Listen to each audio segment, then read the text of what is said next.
Today, we uncover the uncomfortable truth about one of the most trusted supermarkets in the UK.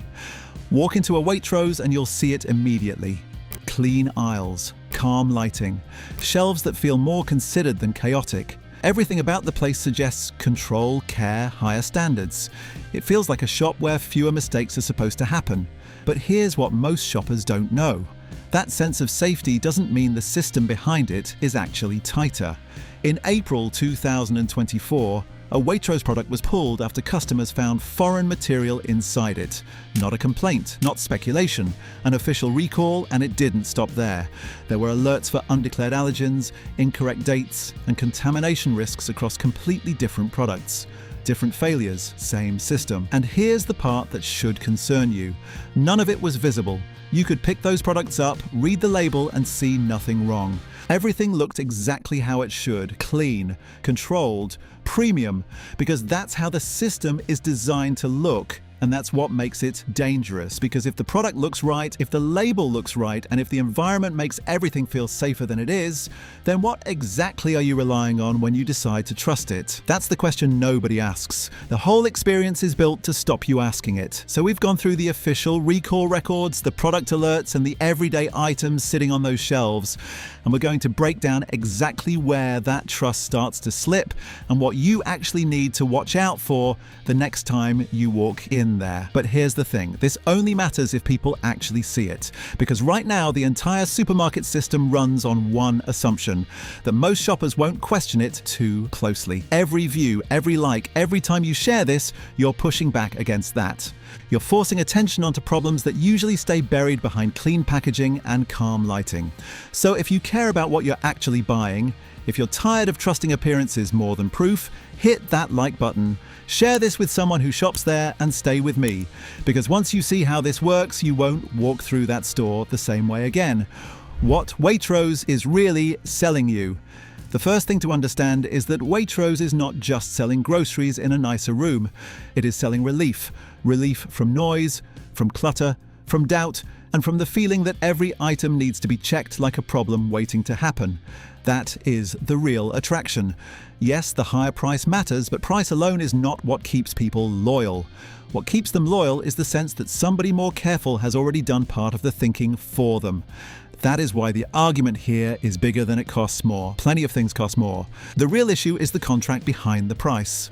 Waitrose is asking for trust. It is asking people to believe the checks are tighter, the standards are higher, and the judgment behind the shelf is stronger than what they might expect elsewhere. Once that kind of trust is invited, the basics start mattering more.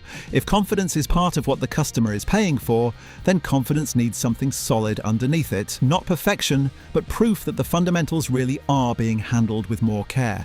And if those fundamentals begin to wobble, the whole promise starts looking weaker than the mood suggests. That is what makes the failures land differently when they happen. The first crack in the system. The hard evidence matters here because without it, this would sound like theory. So keep it simple. The official recall trail includes a Waitrose olives recall over possible pieces of glass, a Waitrose seafood sticks, recall over an incorrect best before date that made the product unsafe after the correct date, a Waitrose protein pot, recall over possible salmonella contamination, and separate Waitrose allergy alerts involving undeclared mustard, sesame, and soya. Those are not all the same problem, and that is exactly why they matter. They point to different kinds of failure in the fundamentals. The glass case is the bluntest one. This is not about whether a premium own label ready meal is really worth the money, or whether a sauce is more thoughtful than it looks. It is about a physical safety problem serious enough for an official recall. That matters because it slices through the atmosphere immediately. Whatever the shelf looks like, whatever the pricing suggests, whatever the wider brand says about standards, the basic reality is still this. A product reached customers with a risk that should never be waved away as part of the premium experience. The seafood sticks case is different, but no less useful. It was not about an object in the food, it was about information on the product being wrong. The best before date was incorrect, which made the item unsafe after the correct date. In a shop that trades on carefulness, customers still had a product in front of them carrying information that was not reliable enough to protect them. The allergen alerts make the same point in another direction. One involved a mispacked Indian takeaway for two containing sesame and soya not declared on the label. Another involved creamy pesto chicken pasta containing mustard that was not declared. Those are not cosmetic mistakes. For some shoppers, that kind of failure can turn a routine purchase into a serious risk. And if a supermarket leans heavily on the idea of better judgment, undeclared allergens strike at the heart of that promise. Then there is the protein pot. Small, tidy, healthy-looking, exactly the kind of product that seems made for a high-trust setting. Yet that too was recalled over possible salmonella contamination. The reason this matters is not because contamination is unique to one retailer. It is because the gap between appearance and protection becomes impossible to ignore when even a product like that can still carry a risk serious enough for an official notice. Now, the honest version of the argument is not that only Waitrose has recalls. That would be weak and unfair. The stronger point is that Waitrose trades more heavily on trust than most retailers, so the same kinds of failures land differently. If you are charging partly for confidence, failures in physical safety, information and contamination mean more. They do more damage, not because they are more dramatic in some abstract way, but because they challenge the exact thing the customer feels they were paying to relax about. And once this is clear, another problem appears. A lot of these risks are not the sort of thing a shopper can see or feel for themselves, which means the warning often arrives only after the fact, when labels stop protecting you. One of the most important things in this whole script is also one of the easiest to miss. A lot of these failures are invisible to an ordinary shopper unless somebody formally tells them later. That changes the whole meaning of trust. You can see bruised fruit, you can see stale bread, you can see a dented tin. Those are old-fashioned shopping problems. They belong to the world where the customer can use their own eyes and a bit of common sense. But a wrong best before date is not like that. If you assume the printed information is right, your instincts do not help you. You can hold the product in your hand, read the label, and still be relying on something that turns out not to be true. The same goes for undeclared allergens in Waitrose products.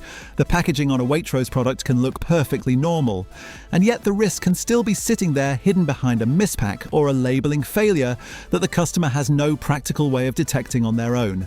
That is what makes these cases different from the usual little disappointments people associate with supermarket shopping. The shopper is not simply missing a clue. There may be no clue available to them at all. Contamination in Waitrose products works the same way. A protein pot can look neat, chilled, measured, even healthy. None of that tells you whether there is a microbiological risk inside it. The whole point of a modern food system around Waitrose is that customers are not expected to test products themselves. They rely on the chain above them to get it right. That is why official notices matter so much. They are often the only moment when the ordinary shopper becomes aware that something had already gone wrong earlier in the system. And that shifts the argument in an important way. The issue is not only that problems happen everywhere. The issue is that the customer may have no independent way of knowing until a higher system admits failure.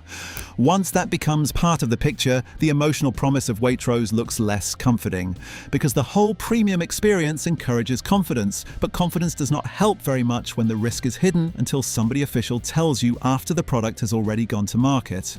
This is a genuinely different kind of problem. It's not just about branding, mood, or even recalls in the abstract.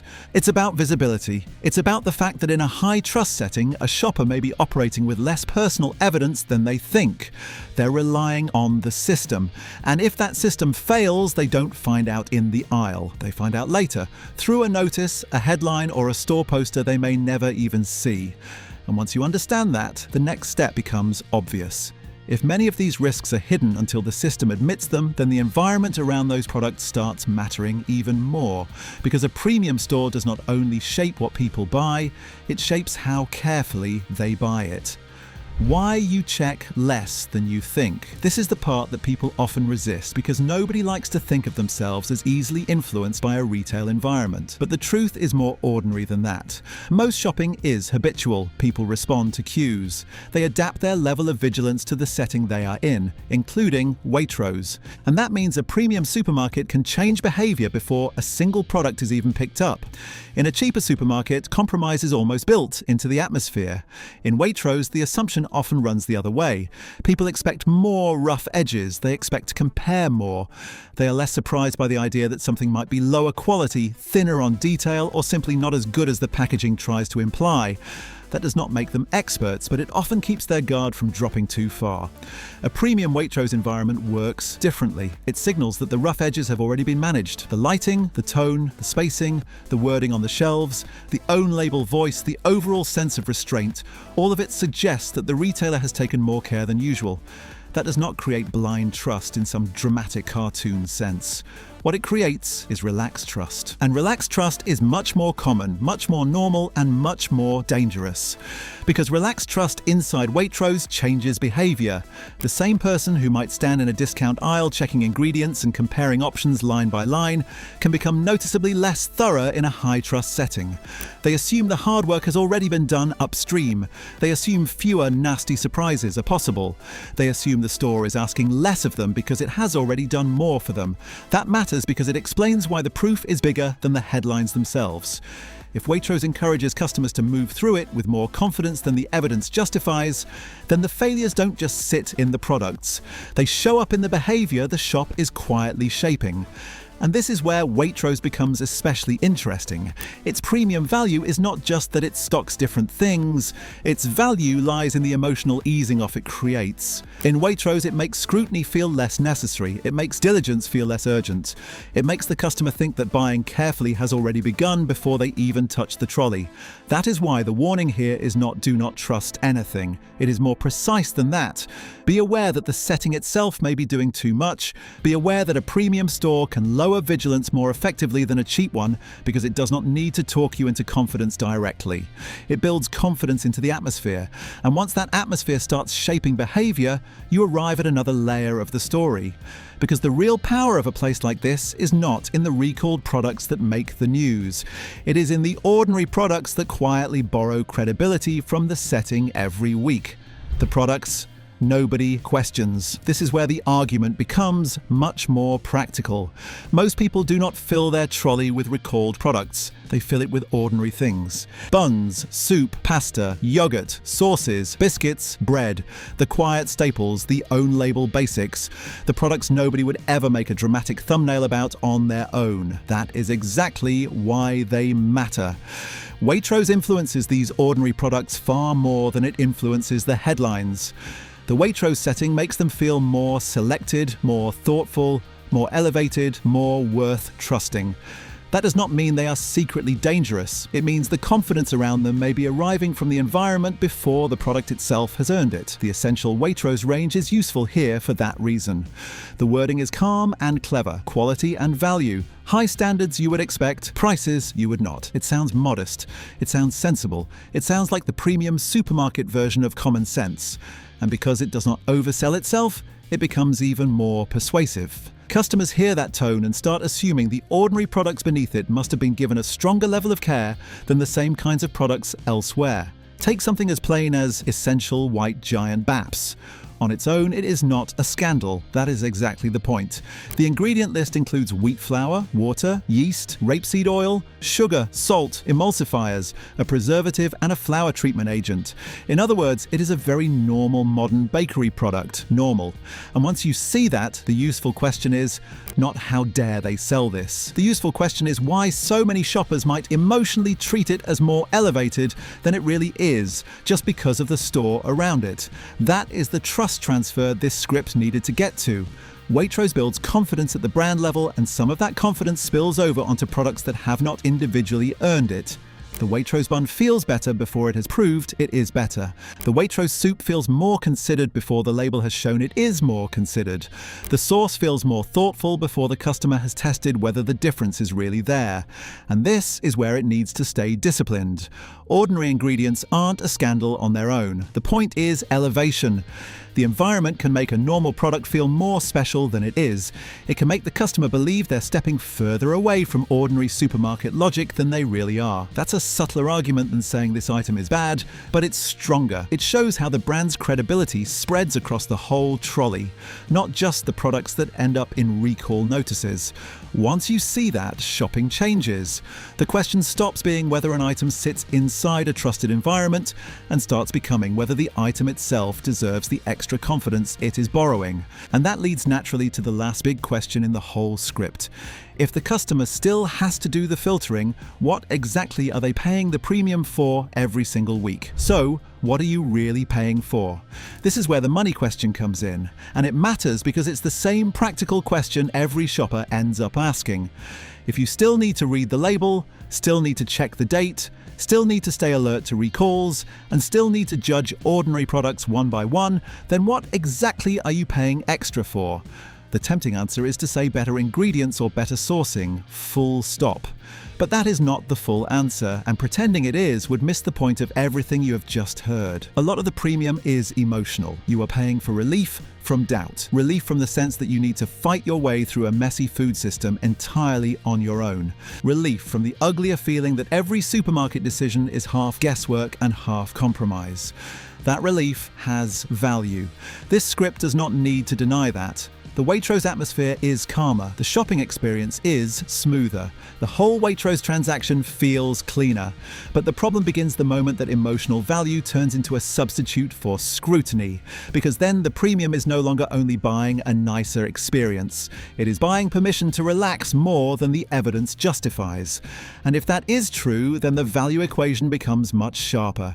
If the shopper still has to do the filtering, still has to read the label properly, still has to keep one eye on recalls, still has to judge the ordinary products without borrowing too much confidence from the surroundings, then part of the premium may be going toward a calmer story rather than a more reliable system. That is the uncomfortable version of the value question. Not that Waitrose is a scam. That would be lazy and easy. The better point is that the emotional premium can outrun the operational difference. The customer pays for the feeling that things are more under control, but they may still need to behave with much of the same caution they would need anywhere else. If that is the case, then the promise weakens in a very practical way. The Waitrose shopper is not only paying for food, they are paying for a mood that may reduce vigilance. They are paying for a smoother internal narrative about their own choices. They are paying for the feeling that better judgment has already been built into the shelf. And if the shelf cannot fully support that story, then the money starts buying comfort more than certainty. That is why this matters every week, not once. Every week, because this is where habits live. This is where routine spending becomes routine trust. And once routine trust has been shown to rest on shakier ground than people assumed, the right response is not panic. It is recalibration. How to shop without the illusion.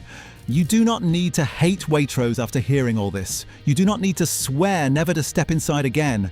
That would be a weak ending and it would miss the smarter lesson. The point is not that Waitrose is uniquely terrible. The point is that you should stop giving it credit in advance. That is the real reset. Stop shopping the mood. Stop shopping the reassurance. Stop shopping the idea that Waitrose already filtered out the need for scrutiny. Read the product, not the atmosphere. Check the label like the surroundings mean nothing. Judge the item in your hand, not the calm little story forming around it while you stand there. That's the practical outcome of everything you've just seen. The proof showed that the fundamentals can fail.